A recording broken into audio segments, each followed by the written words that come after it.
Devant les services de la préfecture, des dizaines de manifestants, bannières à la main et des écriteaux comme autant de revendications du secteur public dans ses diverses composantes.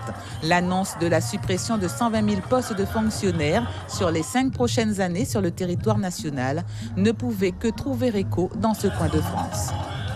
Attirer l'attention aujourd'hui sur les mots d'ordre nationaux, je dirais, est important, puisque sont quand même en jeu des suppressions de postes. Dont dans le second degré pour l'enseignement.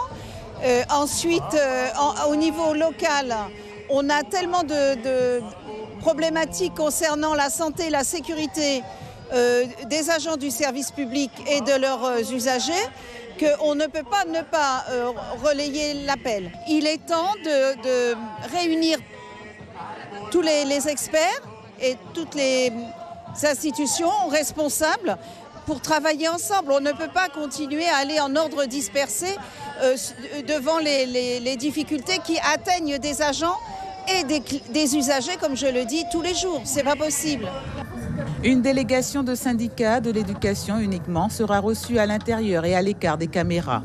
Les syndicats feront l'exposé de situations maintes fois dénoncées. La perte des contrats aidés, donc ça c'est un premier point. Et puis aussi l'amélioration des conditions de vie et des conditions d'exercice de tous les personnels de l'éducation, mais aussi des personnels de la fonction publique de manière globale sur les sites isolés et les sites éloignés. Je prends l'exemple de Caillodé sur le Haut-Maroni où il y a 3 logements, mais pour 4 enseignants qui sont nommés, qui sont en poste, et des logements qui ne répondent pas à des conditions de vie décentes. Les assistantes sociales ainsi que les infirmières, nous déplorons des locaux défectueux, des conditions de travail assez difficiles et le non-respect aussi du REP+, parce que souvent les assistantes sociales, nous avons plusieurs établissements, alors que la circulaire avait bien stipulé que c'était une assistante sociale pour un seul établissement. Mais nous avons encore des moyens qui manquent au niveau du REP+.